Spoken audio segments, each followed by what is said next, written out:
Hello student, welcome to you my channel. बच्चों, आज हम पढ़ेंगे अम्ल और क्षार की प्रबलता।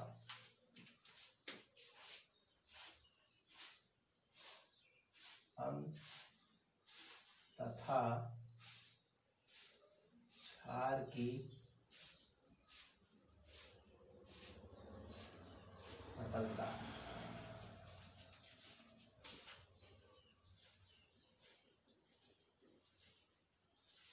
Strength of acid and base. पहले अम्ल की प्रबलता देखते हैं।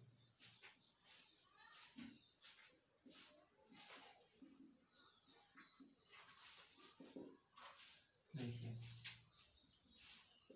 किसी अम्ल की प्रबलता H पॉजिटिव आयनों की संख्या पर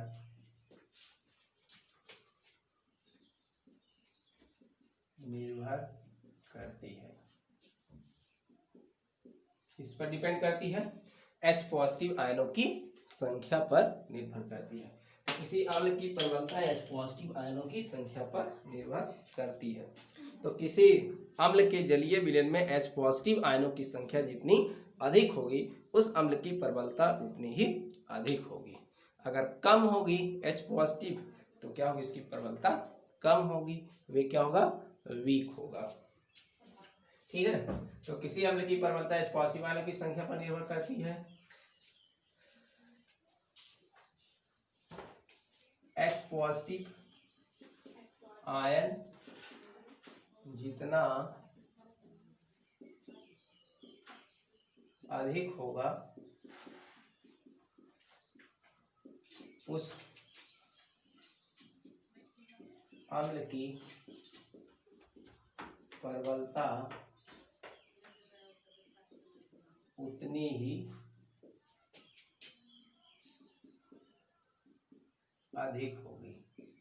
ठीक है। लेकिन ये जलीय विलयन बनाना पड़ेगा आपको, जलीय विलयन में, क्या ना, किसी अम्ल की जलीय विलयन में H पॉजिटिव आयन जितना ही ज्यादा देगा, उसकी प्रबलता क्या होगी, उतनी ही अधिक होगी। ठीक है। जैसे आपका HCl है, ठीक है, H2SO4 है, सल्फ्यूरिक अम्ल, नाइट्रिक अम्ल है HNO3।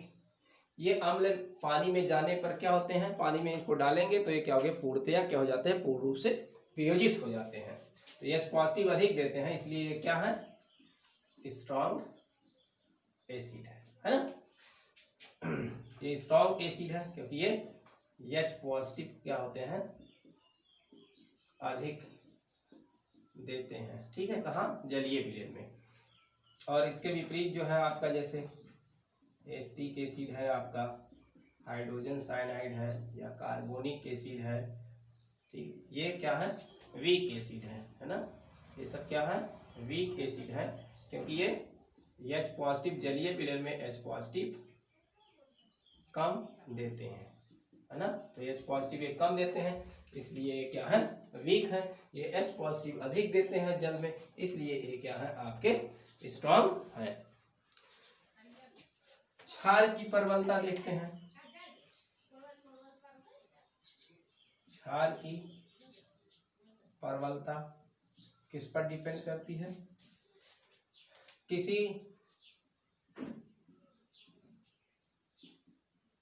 क्षार की प्रबलता OH निगेटिव आयनों की संख्या पर निर्भर करती है। ठीक है। OH निगेटिव आयनों की संख्या पर निर्भर करती है। तो OH निगेटिव आयन जितना अधिक होगा, उस क्षार की प्रबलता उतनी अधिक होगी। ठीक है, तो OH निगेटिव पर डिपेंड करता है। OH निगेटिव आयंस जितनी अधिक होगी उस जो है क्षार की जलीय विलयन में प्रबलता उतनी ही अधिक होगी। जैसे आपका क्या है, NaOH है, KOH है, ये क्या है, स्ट्रॉन्ग बेस है, स्ट्रॉन्ग बेस है। और ये जो है क्या देते हैं, OH निगेटिव अधिक देते हैं। ठीक है, अधिक देते हैं, सब जलीय विलयन में OH निगेटिव क्या होते हैं, अधिक देते हैं। यही आपका क्या है, NH4 OH है, आपका MgOH है, CaOH का होल है। ये क्या होते हैं, वीक है, वीक बेस है। क्यों, क्योंकि ये OH निगेटिव कम देते हैं, है ना, ये कम देते हैं, इसलिए ये क्या है, आपके वीक में आते हैं ये सब। ठीक है, और भी जितने भी इन दोनों के अलावा जितने भी आपके क्या है हाइड्रोक्साइड हैं वो सब क्या है, जितने भी हाइड्रोक्साइड आपके बेस हैं वो सब क्या है, वीक होते हैं, क्योंकि ये जलीय विलयन में OH निगेटिव क्या होते हैं, कम देते हैं। ठीक है, तो ये अम्ल और क्षार की क्या है, प्रबलता है। अगर देखिए आपका H पॉजिटिव क्या होगा, अधिक होगा OH निगेटिव से, तब कैसा होगा, ये अम्लीय जलीय विलयन कैसा होगा, इनका जलीय विलयन कैसा होगा आपका, अम्लीय। ठीक है, अगर OH निगेटिव अधिक है H पॉजिटिव से, तब क्या होगा, जलीय विलयन आपका क्या होगा, क्षारीय। ठीक, अगर H पॉजिटिव और OH बराबर है तो क्या होगा, उदासीन होगा। ठीक, जलीय विलयन कैसा होगा, उदासीन होगा। ठीक है, तो ये आप जो है नोट कर लेंगे। देखिए किसी भी अम्ल में बच्चों, अम्ल कौन सा प्रबल होगा पहचानने का तरीका यही है, अगर किसी अम्ल में आपको क्या मिल रहा हो, ये सल्फेट, किसी कहीं भी आपको सल्फेट आयन मिल रहा हो, Cl निगेटिव आयन मिल रहा हो, नाइट्रेट आयन मिल रहा हो, तो आप तुरंत जान जाइए कि वह अम्ल क्या है, अम्ल आपका प्रबल है, क्योंकि ये पॉजिटिव ज्यादा देंगे। कहीं भी आपको ये मिले और कहीं भी आपको सोडियम या पोटेशियम आपको किसी भी क्षार में मिले, कहीं भी किसी भी क्षार में सोडियम या पोटेशियम मिले, तो आप समझ जाइए कि वो क्या है, आपका क्षार प्रबल है। ठीक है, बस ये आप जानिए, कहीं भी किसी भी सूत्र में आपको सल्फेट, Cl या नाइट्रेट आयन मिले तो समझ जाइए कि वो प्रबल अम्ल है, और कहीं भी आपको सोडियम या पोटेशियम मिले तो समझ जाइए कि वह क्या है, प्रबल क्षार है, किसी भी सूत्र में, है ना। अगर सोडियम पोटेशियम आपको कहीं भी मिल रहा है तो जानिए कि वो क्षारीय विलयन ही होगा आपका। अगर कहीं सल्फेट और Cl नेगेटिव आयन आपको मिल रहा है तो तुरंत समझ आइए कि वो विलयन कैसा होगा, आपका अम्लीय प्रवृत्ति का होगा। ठीक है, तो ये आप नोट कर लीजिए। तो ये अम्ल और क्षार की क्या हुई, प्रबलता हुई। तो अम्ल की प्रबलता H पॉजिटिव की संख्या पर डिपेंड करती है और क्षार की प्रबलता किस पर डिपेंड करती है, OH निगेटिव आयनों की संख्या पर निर्भर करती है। तो मैंने आपको समझा दिया, और ये आप विशेष नोट याद रखिएगा, कहीं भी किसी भी सूत्र में, किसी भी अम्ल के सूत्र में ये कहीं मिलेगा, या अम्ल हो या आपका कोई साल्ट ही क्यों ना हो, कोई लवण ही क्यों ना हो, अगर ये है उसमें तो उसकी प्रबलता क्या होगी, वो अम्लीय आपका विलयन होगा। अगर कहीं आपका सोडियम या पोटेशियम कहीं आपको दिख रहा है तो क्या होगा, आपका क्षारीय होगा। अगर बच्चों इनमें से कहीं दोनों के आयंस आपको मिल रहे हैं किसी के सूत्र में, जैसे आपका सोडियम सल्फेट होगा, अब देखिए इसका भी आपका आयन इसमें है और इसका भी आयन इसमें है, तो कैसा होगा ये, अगर प्रबल इनमें से दोनों आपको कहीं मिलेंगे तो वो क्या होगा, उदासीन होगा, क्योंकि ये दोनों प्रबल है तो उसका विलयन, अगर ये दोनों कहीं मिलते हैं तो उदासीन विलयन होगा। अगर इनमें से किसी में केवल एक ही मिलता है या इनमें से कोई एक मिलता है तो क्या होगा, आपका अम्लीय होगा या फिर क्षारीय होगा। तो ये आप जो है नोट में याद रखेंगे। आगे हम जब साल्ट पढ़ाएंगे तो यहाँ आपको डिटेल बताएंगे, बस अभी यहाँ इसको इतना आप जान लीजिए।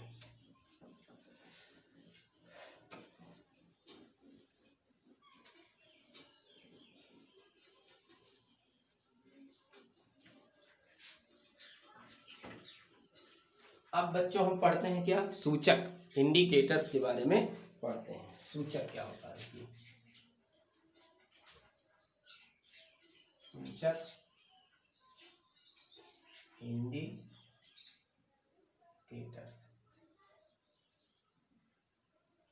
सूचक क्या होते हैं, सूचक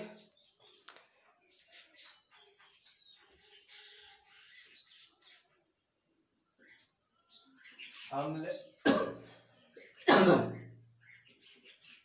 अम्ल क्षार सूचक वे पदार्थ हैं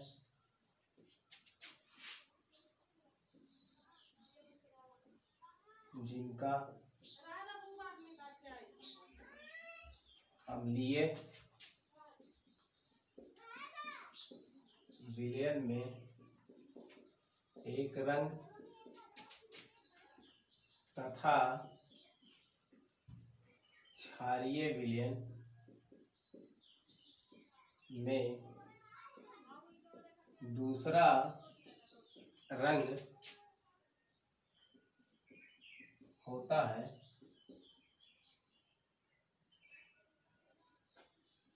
अम्ल क्षार सूचक कहलाते हैं। ठीक है, अम्ल क्षार सूचक वे पदार्थ हैं जिनका अम्लीय विलयन में एक रंग तथा क्षारीय विलयन में दूसरा रंग होता है, अम्ल क्षार सूचक कहलाते हैं। और एक और, अर्थात इनके पीएच मान में परिवर्तन जैसे जैसे होगा, पीएच आगे बताएंगे भी, पीएच मान में जैसे जैसे परिवर्तन होगा वैसे वैसे इनके रंग में भी परिवर्तन होता है। तो अम्ल क्षार जो सूचक होते हैं वो क्या बताते हैं, अम्ल और क्षार की पहचान करना जो है बताते हैं। अब देखिए यहाँ पर, अब देखिए अम्लीय विलयन में सूचक कुछ हम लिख रहे हैं यहाँ, ये देखिए आपके क्या है, सूचक का कुछ नाम लिख रहे हैं यहाँ,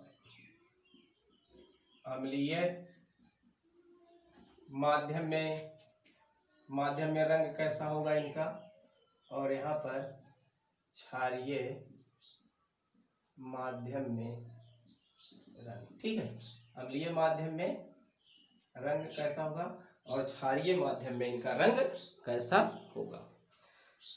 तो देखिए सूचक में पहला आपका क्या है, यहाँ आपका जैसे लिटमस है। ठीक है, लिटमस जो आपका है ये अम्लीय माध्यम में कैसा होता है, रेड, क्षारीय माध्यम में कैसा होता है ये लिटमस ब्लू कलर। ठीक है, यानी कि यहाँ पर आप देखिए यहाँ लिटमस हो गया यानी कि रेड कब होगा, जो नीला लिटमस होगा वो रेड हो जाएगा अम्लीय माध्यम में, जो आपका लाल लिटमस पेपर होगा ये क्षारीय माध्यम में कलर नीला हो जाएगा। ठीक है, अब यहाँ पर देखिए दूसरा आपका, दूसरा देखिए मेथिल ऑरेंज,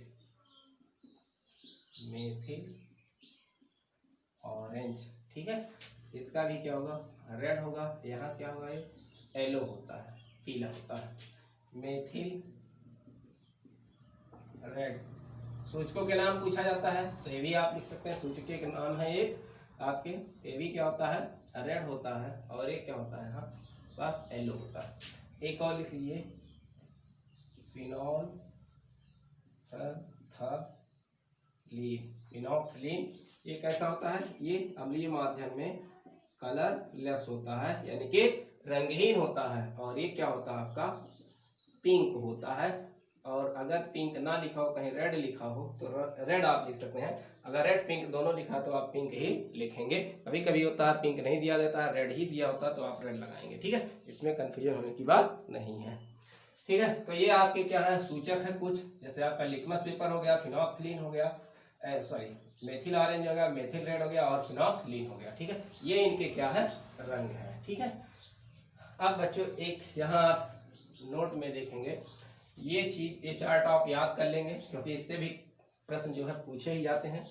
जैसे पूछ लेता है फिनोफ्थलीन का क्षारीय माध्यम रंग कैसा होता है, तो आप कहेंगे पिंक। ठीक है, आगे देखिए लिटमस पेपर किसका बना होता है, जो आपका लिटमस होता है, लिटमस किसका बना होता है, ये लाइकेन। ठीक है, लाइकेन क्या होता है, एक पौधा। ठीक है, लाइकेन पौधा से बना होता है।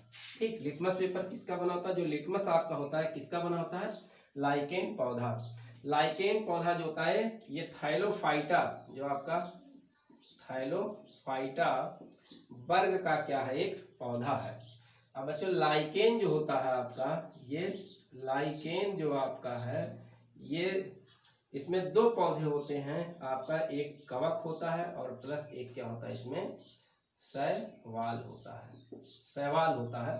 तो देखिए शैवाल में बच्चों क्या होता है? क्लोरोफिल होता है। कवक में क्या होता है? क्लोरोफिल नहीं होता है। ये अपना भोजन स्वयं बनाता है, अपना भोजन स्वयं नहीं बनाता है। अब ये दोनों इसमें होते हैं, इन दोनों के बिना अगर इनमें से कोई भी एक गया तो आपका जो लाइकेन होगा ये जीवित नहीं रह सकता है। इसलिए लाइकेन इन दोनों का क्या है? कॉम्बिनेशन है यहाँ पर।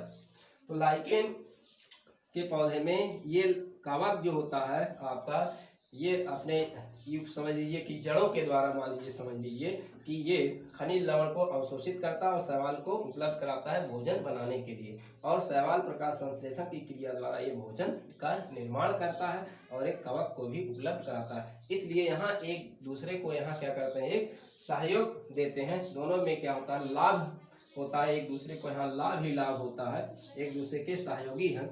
इसलिए इनको क्या कहते हैं?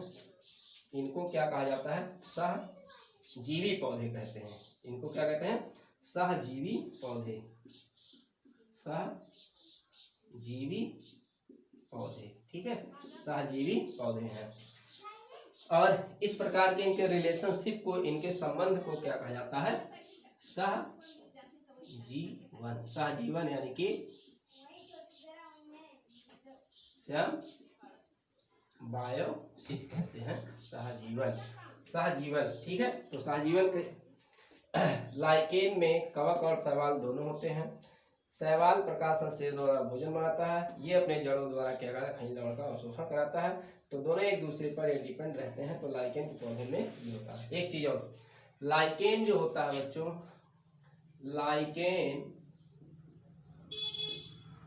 वायु, नोट याद रखिएगा, वायु प्रदूषण का सूचक होता है। ठीक है, लाइकेन क्या होता है? वायु प्रदूषण का सूचक है। एयर पॉल्यूशन, सिर्फ एयर पॉल्यूशन का क्या होता है? सूचक होता है। तो लाइकेन का पौधा जो होता है, अगर कहीं भी वातावरण में क्या होगा? वायु प्रदूषण ज्यादा हो गया है वहां पर, तो लाइकेन के पौधे जीवित नहीं बचेंगे, मर जाएंगे। इससे पता चलेगा कि वायु में क्या हो गया है? बहुत ज्यादा प्रदूषण हो गया है। ठीक है, तो ये लाइकेन के बारे में इतना आप याद कर लेंगे।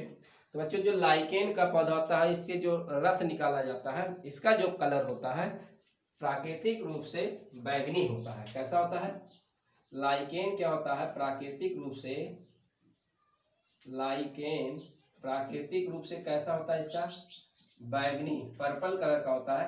लेकिन जो इससे लिटमस पेपर बनाया जाता है, एक जो है आपका जो है ब्लू लिटमस बनाया जाता है और दूसरा रेड लिटमस पेपर बनाया जाता है। तो लाइकेन प्राकृतिक रूप से कैसा होता है? बैंगनी रंग का होता है, इसका जो रस निकाला जाता है, और इससे जो पेपर बनाया जाता है वो आपका ब्लू कलर का एक बनाया जाता है और एक रेड कलर का बनाया जाता है।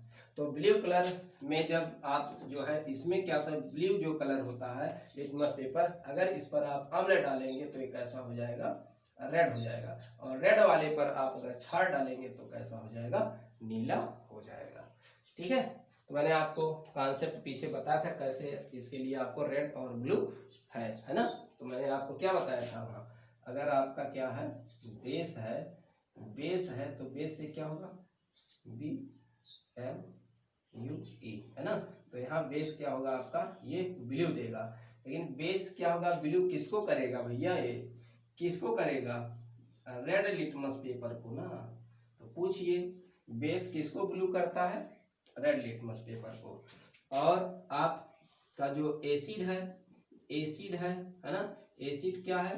देखिए एसिड यहाँ पर ACID, एसिड किसको करता है? RED, red. तो एसिड जो होता है, देखिए एसिड जो होता है ये रेड करता है। किसको एसिड रेड करता है भाई? इससे पूछेंगे सवाल तो कहेगा ये ब्लू लिटमस को, है ना। तो ये आपको सवाल मिल जाएगा यहाँ पर। तो ये आपका हो गया सूचक के बारे में, और ये आपके कुछ सूचक के नाम है और इनका अम्लीय क्षारीय माध्यम में रंग है। और लाइकेन के बारे में मैंने आपको बता दिया हूँ। तो लाइकेन के पौधे से लिटमस पेपर बनाया जाता है। रॉक्सेला होता है वो पौधा, लाइकेन का जो पौधा होता है क्या, रॉक्सेला से ही जो है बनाया जाता है ना। रॉक्सेला, लाइकेन में बहुत से पौधे आते हैं लेकिन उस पौधे का नाम क्या है, रॉक्सेला, इसी से जो है बनाया जाता है। चलिए आगे हम देखते हैं, हो गया ये।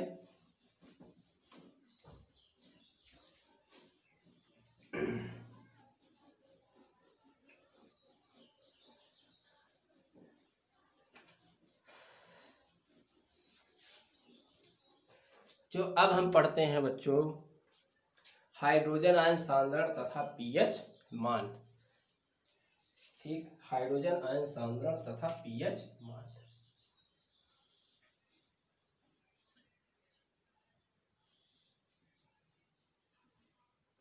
हाइड्रोजन आयन सांद्रण तथा पीएच मान।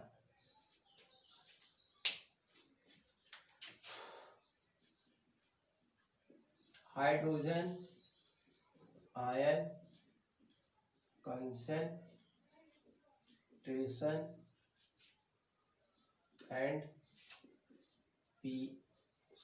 PH value. ठीक, पीएच, पी आप लिख के एच थोड़ा जो है आप इसके ऊपर यहाँ से लगाएंगे, पीएच वैल्यू। ठीक है, यहाँ बच्चों जो पी आपका है एक जर्मन जो है शब्द है, ये जो पीएच वैल्यू है, पी यहाँ एक जर्मन शब्द है जिसका मतलब होता है पोटेंस, और पोटेंस का मतलब होता है पावर, पावर यानी कि शक्ति, इसका मतलब होता है। ठीक है, एक जो है जर्मन शब्द होता है पोटेंस होता है। और ये आपका जो हाइड्रोजन है ये हाइड्रोजन आयन से, मतलब हाइड्रोजन आयन सांद्रण जो हाइड्रोजन आपका है, ठीक, ये है एच है हाइड्रोजन आयन सांद्रण का, और एक पी क्या है, पोटेंस पावर, यानी कि यहाँ हाइड्रोजन आयन सांद्रण की शक्ति जो है मापी जाती है इससे। एच पॉजिटिव हाइड्रोजन आयन सांद्रण जो है यहाँ पर मापा जाता है। तो पीएच जो आपका होता है, पोटेंस का मतलब होता है हाइड्रोजन आयनों की शक्ति होती है, यहाँ पर मापा जाता है, हाइड्रोजन आयन शक्ति मापा जाता है। तो ये इसका मतलब हुआ यहाँ पर। तो देखिए बच्चों, जो हाइड्रोजन आयन सांद्रण है इसको हम किस में व्यक्त करते हैं, हाइड्रोजन आयन कंसंट्रेशन, इसको स्क्वायर ब्रैकेट के अंदर हम लिखेंगे एच पॉजिटिव को, हाइड्रोजन आयन सांद्रण क्या कहेंगे इसको हम, हाइड्रोजन आयन सांद्रण, सांद्रण को स्क्वायर ब्रैकेट के अंदर हम लिखते हैं। तो हाइड्रोजन आयन जो सांद्रण होता है इसको हम किस में व्यक्त करते हैं, मोल, इसका जो मात्रक होता है मोल प्रति लीटर में, इसको हम जो है व्यक्त करते हैं। तो हाइड्रोजन आयन सांद्रण को हम किस में व्यक्त करते हैं, मोल प्रति लीटर में व्यक्त करते हैं। ठीक, तो हाइड्रोजन आयन सांद्रण को मोल प्रति लीटर में व्यक्त करते हैं। तो हाइड्रोजन आयन सांद्रण को व्यक्त करने के लिए 1909 में सोरेनसन नामक वैज्ञानिक ने 1909 में सोरेनसन नामक वैज्ञानिक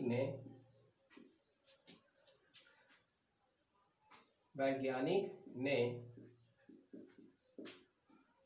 हाइड्रोजन आयन सांद्रण को व्यक्त करने के लिए एक पैमाना प्रस्तुत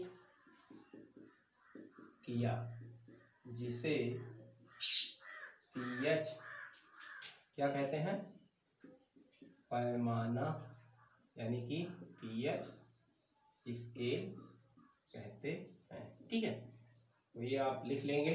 तो 1909 में सोरेनसन नामक वैज्ञानिक ने हाइड्रोजन आयन सांद्रण को व्यक्त करने के लिए एक पैमाना प्रस्तुत किया, एक या मापक्रम प्रस्तुत किया, जिसे पीएच पैमाना यानी कि पीएच स्केल कहते हैं। ठीक है, ये आप नोट कर लेंगे।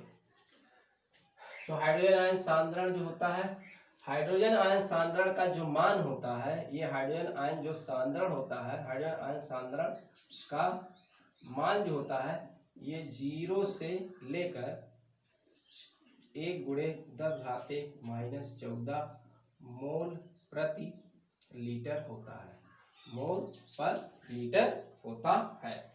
तो हाइड्रोजन आयन सांद्रण का मान 0 से लेकर 1 × 10⁻14 मोल पर लीटर होता है। इसको आप याद रखेंगे। अब चलिए पीएच मान हम देखते हैं, पीएच मान की परिभाषा कैसे इसको करते हैं। तो पीएच मान क्या है? हाइड्रोजन आयन सांद्रण तथा कंसंट्रेशन एंड पीएच वैल्यू, है ना। तो पीएच वैल्यू क्या है? देखिए पीएच वैल्यू किसे कहते हैं? देखिए हाइड्रोजन आयनों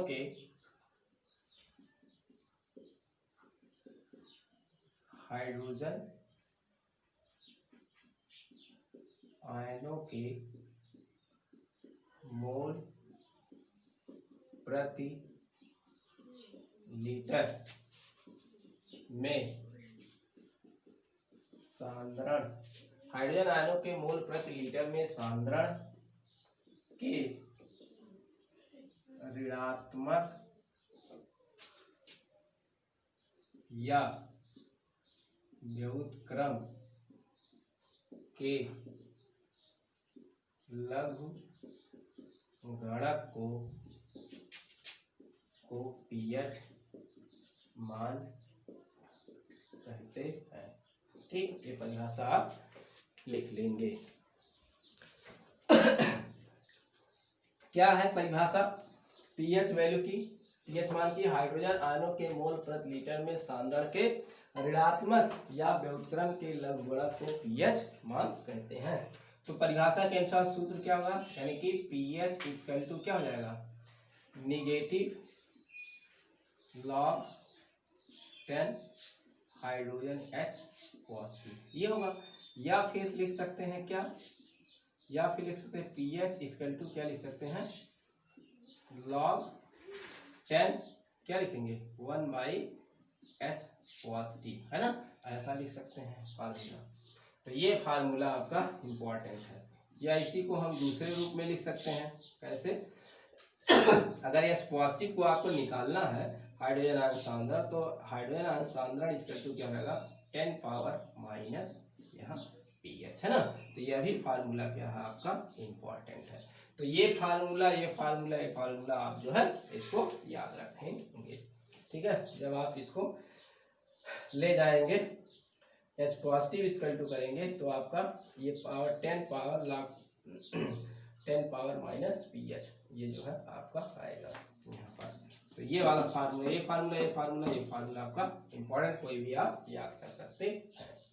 तो हाइड्रोजन आयनों के मोल प्रति लीटर में सांद्रण के ऋणात्मक या व्युत्क्रम के लघु गुणक को क्या कहते हैं? पीएच मान कहते हैं।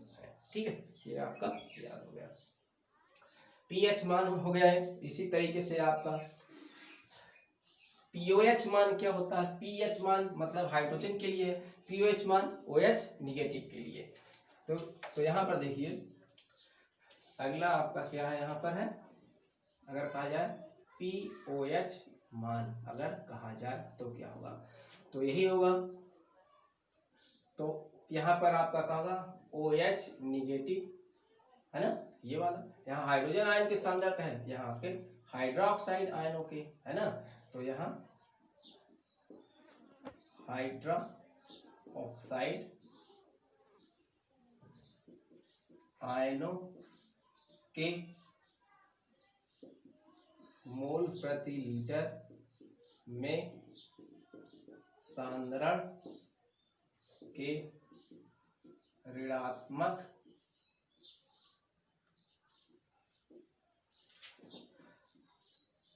लघु गुणक, ऋणात्मक या व्युत्क्रम, ठीक है, दोनों लिख सकते हैं। ऋणात्मक लघु गुणक को POH मान कहते हैं, है ना। इसके लिए आप क्षार वाले के लिए लिख सकते हैं, OH निगेटिव के लिए आप लिख सकते हैं। तो यहाँ आपका फार्मूला क्या हो जाएगा, तो POH इक्वल टू, जैसे यहाँ है तो -log 10 और यहाँ पर क्या होगा, OH निगेटिव आयन सांद्रण हो जाएगा। या इसको आप लिखेंगे तो POH इक्वल टू क्या हो जाएगा, log 10 1/OH negative hydrogen ion सांद्रण, ठीक है। तो ये जो सांद्रण है इसको मोल प्रति लीटर में आप व्यक्त करेंगे। या तीसरे तरीके से लिखना चाहते हैं OH, आप OH हाइड्रोजन आयन सांद्रण निकालना अगर चाहते हैं तो क्या हो जाएगा, OH निगेटिव सांद्रण निकालना चाहेंगे तो क्या होगा, 10 पावर -POH, है ना। ऐसा इसको आप लिख सकते हैं, ठीक है। चलिए ये हो गया आपका यहाँ पर हाइड्रोजन आयन सांद्रण। नोट कर लीजिए ये फार्मूला आपको, अगर आपका पीएच दिया है तो आपका एच पॉजिटिव निकल जाएगा हाइड्रोजन आयन सांद्रण मोल प्रति लीटर में, या हाइड्रोजन आयन सांद्रण लिखा है तो आपका पीएच मान भी जो है निकल जाएगा। अगर ये दिया है तो ये निकल जाएगा, ये दिया है तो ये निकल जाएगा, है ना, यहाँ से। चलिए इस पर सवाल आगे हम आपको बताएंगे, ठीक। अब एक चीज और यहाँ पर देखिए, दोनों में संबंध क्या निकलेगा, पीएच तथा POH में संबंध। देखिए पीएच तथा POH में संबंध क्या है, relation between pH and POH। तो H हाइड्रोजन आयन पीएच और POH में संबंध क्या होगा। अब देखिए बच्चों, जल जो आपका होता है न्यूट्रल होता है H2O, ठीक है। तो H2O का जो आपका आयनन होता है ये बहुत ही कम होता है H पॉजिटिव और OH निगेटिव आयनों में, है ना। यहाँ पर